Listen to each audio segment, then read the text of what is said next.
ကနောင်မင်းသားကိုလောက်ကြံမဲ့ညမှာမြင်းခုံတန်ရောက်ရှိလာပြီးကလေးလိုလှုပ်တန်ကြီးနဲ့တောင်းဟုတ်ကဲပါအောင်နောက်မှာတောင်းကိုလိုက်ရိုက်နေတဲ့သူ့နောက်ကိုလိုက်နေတဲ့မြင်းကွန်းကဟဲ့အောင်မပြေးနဲ့လို့အော်ဟစ်နေတယ်လို့လက်ထဲမှာလည်းတခုခုကိုကင်ဆောင်ထားတာအဲ့ဒါပြင်သူ့နောက်မှာကပ်ပါလာတဲ့အရိပ်မဲမဲကြီးတွေကပုံရှိုးကွယ်ရှိုးချင်းကပ်လာကြရတယ်ကနောင်မင်းသားကတိချာကြည့်ရင်အခြေအနေမဟန်တော့ဘူးဆိုတာကိုရိပ်မိသွားတော့မှနောက်လှည့်ပြီးလှေကားပေါ်ကိုတက်ပြေးတဲ့အခိုက်မှာအနောက်ကနေတိခနဲ့ပိုင်းနာခံလိုက်ရတဲ့ညီနောင်နှစ်ယောက်ကအိမ်ရှိဇံနဲ့ဘရင်ကိုလှုပ်ကြံပြီးတာနဲ့ညီကအိမ်ရှိဇံလုံးမဲ့ကိုကြီးကဘရင်လုံးမဲ့ဆိုပြီးတော့နှစ်ယောက်သားကြိုတင်ခွဲတန်းချထားတာဒါကြောင့်ဘရင်ကိုဆက်လက်လှုပ်ကြံဖို့အတွက်မင်းသုံးမင်းဆန်အိမ်ကိုနောက်လိုက်တွေနဲ့ပက်လဲဝိုင်းဝန်းပိတ်ဆို့လိုက်တယ်မင်းသုံးမင်းကလည်းတိတိချင်းအိမ်နောက်ဖေးပေါက်ကနေတိတ်တဆိတ်ထွက်ပြေးရင်းနဲ့လမ်းမှာစောင့်နေတဲ့လူတစ်ယောက်နဲ့ထိတ်တိုက်တိုးပါလေရောအဲ့ဒီထိုးခွင်းအပြည့်နဲ့လူကဘရင်ကိုတေချာစိုက်ကြည့်ရင်းနဲ့ကတောင်းကြိုက်နေချိန်မှာမင်းသုံးမင်းကဂယုမဆိုင်ပဲဘာပြောလိုက်တယ်လဲဆိုရင်ဟဲ့အောင်ဘာလုပ်နေရတော့ငါ့ကိုလာကွန်းပိုးဆိုပြီးတခင်တန်ပေးလိုက်တော့သူကကြောင်သွားကငကိုတောင်ဝင်ကိုတော့မေ့သွားပြီးသူ့ရဲ့ကြောပေါ်မှာဘရင်ကိုတင်ပြီးတော့တန်းပြေးတော့တာပါပဲ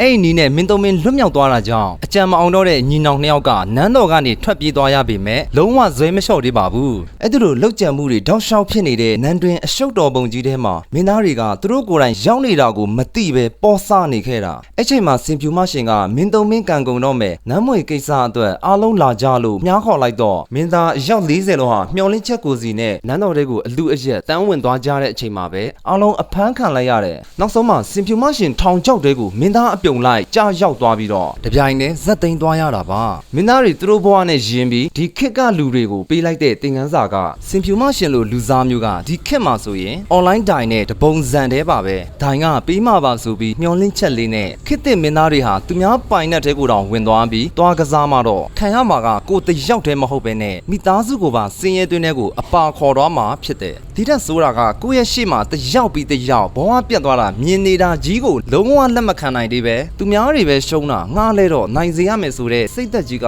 ဘာနဲ့တူတယ်လဲဆိုရင်မြင်းကွန်မြင်းခွန်တိုင်ကြံစီခဲ့တာနဲ့တပုံစံနဲ့ဖြစ်နေတာညီနောင်နှစ်ယောက်ရဲ့အဆင့်ကိုကြည့်လိုက်ရင်နောက်ဆုံးမှရောက်နေတာဘရင်လို့ဖို့သူတို့ရှေ့မှာတန်းစီနေတဲ့လူကဘလောက်ထိများတယ်လဲဆိုရင်မင်းသုံးမင်းဘရင်ရဲ့ညီတော်ကနောင်မင်းသားကအိမ်ရှိဇံနေရာကိုယူပြီးအသင့်စောင့်နေတဲ့အပြင်ဘရင်သားတော့အယောက်40ကလည်းရှိနေသေးတာပါအခုလိုနောက်ဆုံးမှရောက်နေတဲ့အခြေအနေမျိုးမှာညီနောင်နှစ်ယောက်ကအမြင့်တွေကိုပဲမှန်းနေတာကြောင့်ထီးနှန်းကိုရရှိဖို့အစီအစဉ်ဆွဲနေတာနဲ့ပဲအချိန်ကုန်သွားတာအမှန်တော့ကိုကအနောက်မှာရောက်နေတယ်ဆိုရင်အနောက်ကနေအသာလေးလိုက်ယုံမှာပဲဘာကြောင့်လဲဆိုတော့နောက်လိုက်အရင်လှုပ်ဖူးမှတာခေါင်းဆောင်ကောင်းဆိုတာဖြစ်လာမှာပါအဲ့လိုမှမဟုတ်ပဲအနောက်ကလည်းမလိုက်ကိုယ်တိုင်လည်းမသွားထိုင်ပြီးဘူးကလန်တိုက်နေမယ်ဆိုရင်ခေါင်းဆောင်ဖြစ်ဖို့နေတသားနောက်လိုက်လှုပ်ဖို့တောင်အရေးချင်းမဲ့သွားမှာဖြစ်တယ်ဒါကြောင့်အလုတ်လက်မဲ့ဘဝမှာလှုပ်ရှားဆိုလို့တခုပဲကြံတော့တာထုံးစံအတိုင်းကိုနားမလဲကိုမကျွမ်းကျင်တဲ့အမြင့်တွေကိုမှကိုယ့်ရဲ့အကွက်လေးနဲ့သွားရွှေ့ပါလေရောစိတ်မကောင်းစရာကတစ်ဖက်လူရဲ့အကြောင်းကိုတီးဖို့နေတသားတခါမှမမြင်ဖူးတဲ့လူကိုတောင်သွားယုံလိုက်တာပဲဘာကြောင့်လဲဆိုတော့ကိုမယုံတဲ့လူဟာ